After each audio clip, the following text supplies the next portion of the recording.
आचार्य स्थूलीभद्र के चरित्र का पहला भाग हमने पहले ही प्रकाशित किया है। अगर आपने अभी तक ये वीडियो नहीं देखी है तो नीचे डिस्क्रिप्शन बॉक्स में दी हुई लिंक पर जाकर उसे अवश्य देखिएगा। आइए अब देखते हैं कि उनके जीवन में आगे क्या हुआ। अनंतर काल में आचार्य स्थूलीभद्र ने जैन धर्म के सबसे प्राचीन ग्रंथों 12 अंग आगम और 14 पूर्वों को संरक्षित करने में महत्वपूर्ण भूमिका निभाई। जैन इतिहास बताता है कि आर्य संभूति विजय के काल धर्म के बाद केवल आर्य भद्रबाहु ही अंतिम आचार्य थे जिन्हें जैन धर्म के शास्त्रों का पूरा ज्ञान था। आचार्य भद्रबाहु और आचार्य संभूति विजय ये दोनों आचार्य यशोभद्र के शिष्य थे। उन दिनों जैन शास्त्रों को मौखिक रूप से कंठस्थ किया जाता था और गुरु उस ज्ञान को शिष्यों को प्रदान करते थे। इसे किसी भी रूप में लिखा नहीं गया था क्योंकि लिखित धार्मिक पुस्तकों को संरक्षित करना पड़ता था और उन्हें एक परिग्रह के रूप में माना जाता था। एक साधु को 5 महाव्रतों में से एक को भी तोड़ने की मनाही थी। धार्मिक कार्य के लिए भी परिग्रह नहीं किया जा सकता था, इसलिए साधु पुस्तकों का भी परिग्रह नहीं करते थे। आचार्य भद्रबाहु के मार्गदर्शन में स्थूलीभद्र ने 12 आगमों में से 11 अंग आगमों का मौखिक रूप से अध्ययन किया था। इसकी कथा इस प्रकार से है। उस समय भयानक सूखा पड़ा था। स्थूलीभद्र 12वें आगम का अध्ययन नहीं कर सके, जिसे दृष्टिवाद के नाम से जाना जाता है। इसी में 14 पूर्व शामिल थे।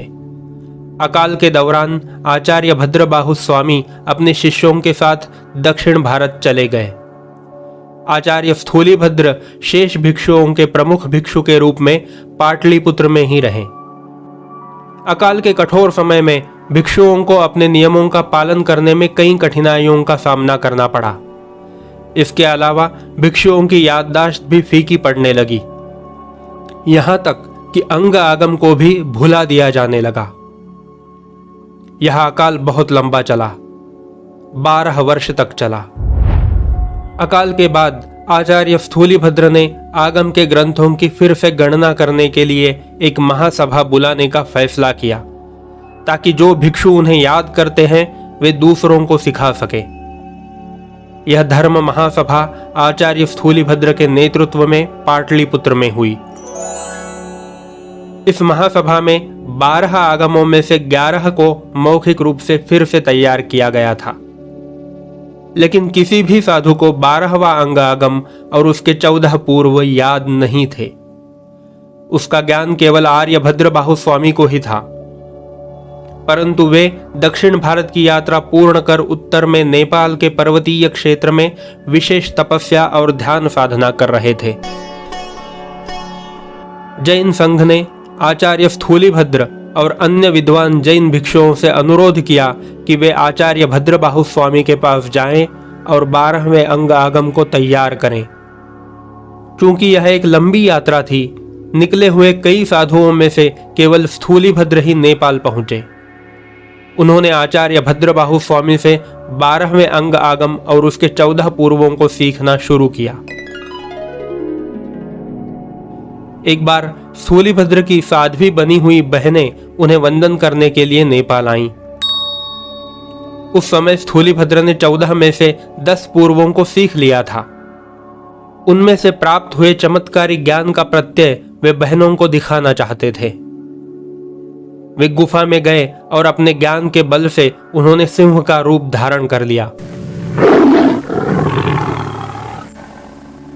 जब उनकी साध्वी बहनें पूजा के लिए गुफा में दाखिल हुई तो उन्हें भाई की जगह शेर दिखा। भयभीत साध्वियां सीधे आचार्य भद्रबाहु स्वामी के पास गईं और उन्हें सब बताया।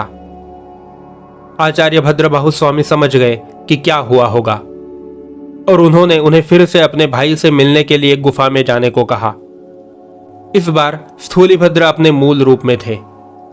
उन्हें अच्छे स्वास्थ्य में देखकर साध्वियां बहुत खुश हो गई, लेकिन आचार्य भद्रबाहु स्वामी यह जानकर निराश हुए कि स्थूलिभद्र ने इतने तुच्छ मामले के लिए अपनी शक्ति का दुरुपयोग किया।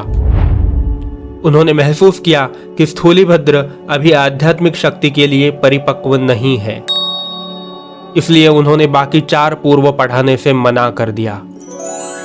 स्थूलिभद्र ने माफी मांगी, लेकिन भद्रबाहु स्वामी तैयार नहीं हुए। जब जैन संघ ने आचार्य भद्रबाहु स्वामी से अपना निर्णय बदलने और स्थूलिभद्र को शेष 4 उपदेश सिखाने की विनती की, तो उन्होंने 2 शर्तें लगाई।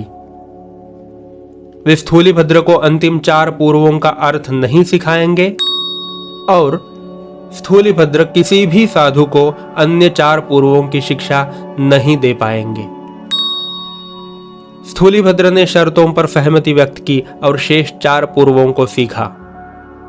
जब शास्त्र ग्रंथ लिखे नहीं गए थे, तब अकाल के समय में उनको मौखिक रूप से संरक्षित करने में आचार्य स्थूलिभद्र का योगदान जैन इतिहास में उच्च सम्मान के साथ याद किया जाएगा। श्वेतांबर पंथ के लोग आज भी भगवान महावीर और गौतम स्वामी के तुरंत बाद आचार्य स्थूलिभद्र का नाम लेते हैं। मंगलम भगवान वीरो, मंगलम गौतम प्रभो, मंगलम स्थूलिभद्राद्या, जैन धर्मोस्तु मंगलम।